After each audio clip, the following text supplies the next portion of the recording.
Hi! In the previous lectures, we have seen how to write test cases with assertions. In this lecture, we want to understand how to measure the quality of our test by using a very powerful tool like mutation testing.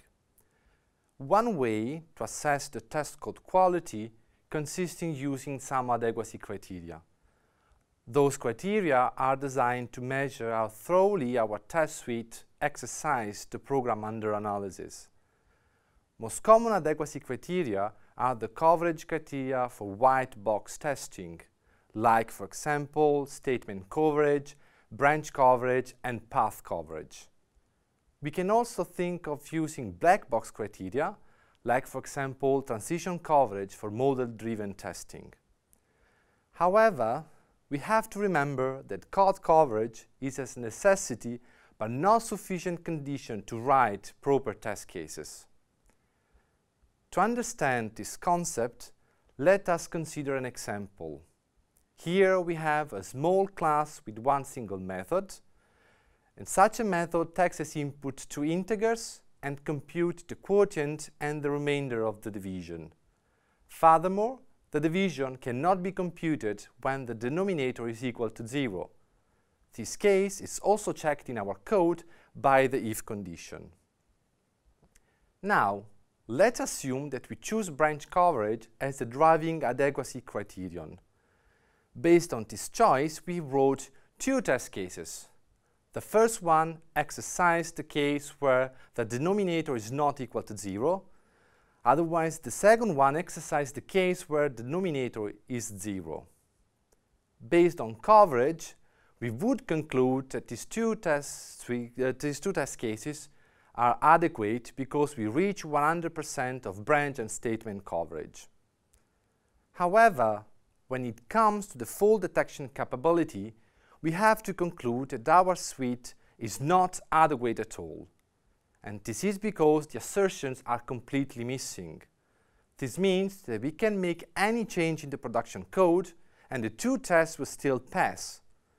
For example, we can replace the division with the multiplication without changing the test execution results. Now we have a better version of the test suite since we added the corresponding assertions, and the goal is to check whether the output of the test execution are identical to the expected one. We are talking, of course, about test oracles.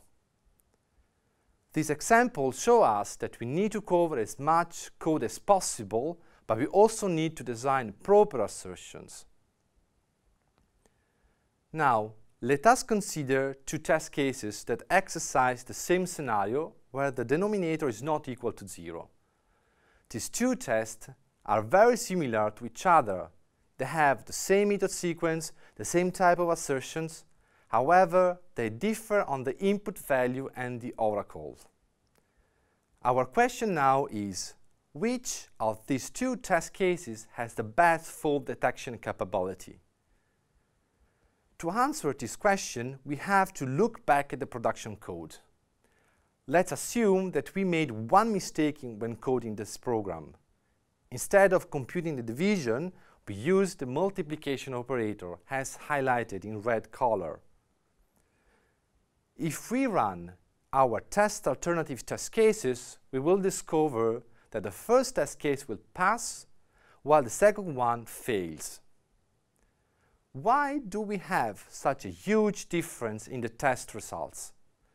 If you look at the two tests, we notice that they have the same code coverage, the same method sequence, and also the same type of assertions. However, the first test case has a better input parameters and a better oracle value that allow us to detect the injected fault. This is the simple yet fundamental idea behind mutation testing. We can insert artificial defects in the production code to measure the quality of our test code. These artificial defects are usually called mutants. Based on this idea, an effective test suite is the one where at least one of its test cases fails when executed against a mutant. In other words, we can see mutation testing as a way to test our own test code.